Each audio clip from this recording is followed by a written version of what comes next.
I'm here at Chris Martenson's home in Massachusetts, and one of the things that we were just talking about is I try and stay away from politics. I really don't care for it that much, but what I've noticed lately is a level of hatred. It's really become very divisive, and you have these two sides that are slinging mud at each other all the time, and it just seems like something is coming to a head and about to blow. What's your opinion on all this, Chris? I have the great fortune of running all these different interviews, right? And so I talked with Neil Howe of Strauss & Howe talking about the fourth turning. And so in his model, he says, look, you go through quiet periods, you go through crazy periods, we're entering this really crazy period. So that's sort of from a sociological model. And then I just interviewed this guy, Peter Boghossian, who talks about how to have impossible conversations. And he's a college professor at Portland State. And great book. He's got a really good model for it, but in his career, he's seen this polarization, particularly on campuses, go to the point where now people can't have any conversations at all. I've never seen anything like it in my life, and it feels like I can finally understand how civil wars happen. I'm not saying we're there, but I understand that there's their camps get developed, and they can't talk to each other anymore. They don't understand each other's point of view. So yeah, is that crazy? Absolutely. And it creates a lot of risk in the system. And I think we're going to see a lot of political risk. And, in the United States, we're going to see this presidential election in 2020.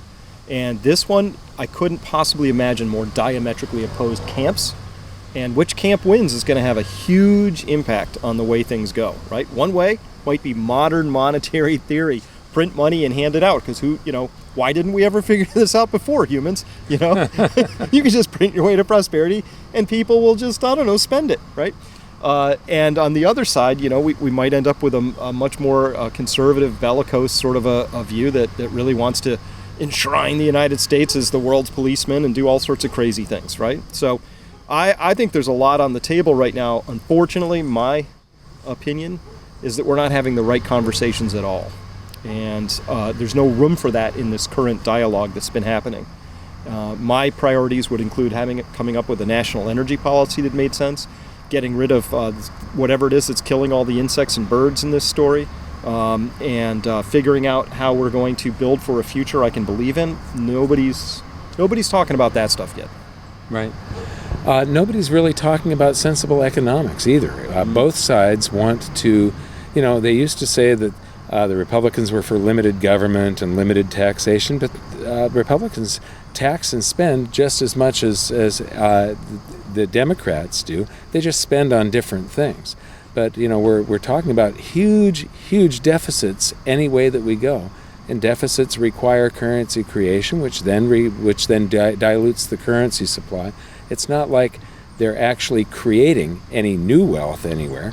When they print, they're transferring wealth from one group of people to another. Whoever gets the newly printed money is getting wealth that was stolen from anybody that was holding currency. Yeah, I know.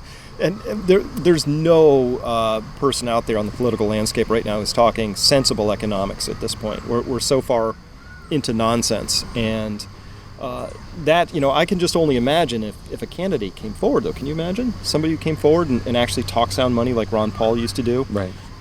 If people understood really what was at stake, I think that there would be a lot of energy for that. Unfortunately, most people don't have a clue what's actually happening, and worse, they don't want to have a clue. But that, of course, creates opportunities for those who do get a clue, can see this coming. I see an economic accident coming. There's no way to avoid it. I absolutely agree. And, when people start talking to me about politics, I basically try to stay away from it, and I say economics is my politics. Economics is my religion. Economics is my ideology. It really determines whether or not we're going to prosper, or determines what type of political system we live under, too. Revolutions, wars, the rise and fall of dictators, this all is very largely determined by economics. And that is what is scaring me right now. The things that they have done to try and push this economy a little bit further without having a recession, just staving off a natural correction and rebalancing of the economy. They keep on pushing that off, and thus warp the economy more every time they do this, push certain sectors into bigger bubbles. It just means that the ultimate correction is going to be absolutely devastating. And it's it's gone for me from being something that is an opportunity, and it still is, but it's getting pretty scary. Now, would you see this as, is this United States only, or is this global at this point? The economies have all become more and more connected. Every year we get more and more connected. This is global, and it really doesn't matter where it starts. It can start in China, and it'll end up causing an enormous recession and potential collapse here.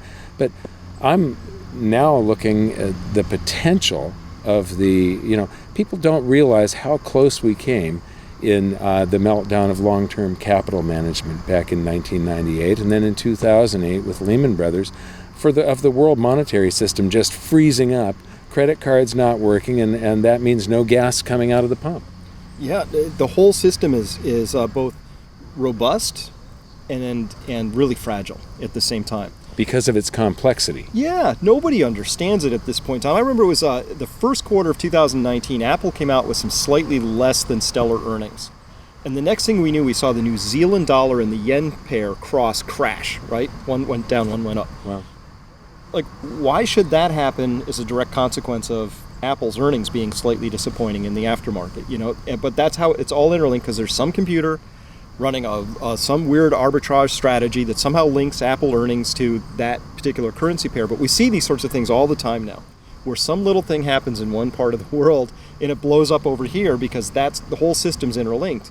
And so I don't see a way to detune that and get back to a place gently where the United States is sort of firewalled from what's happening in Japan, from New Zealand, from Europe, from China. So when I look across the world, Mike, I see messes everywhere.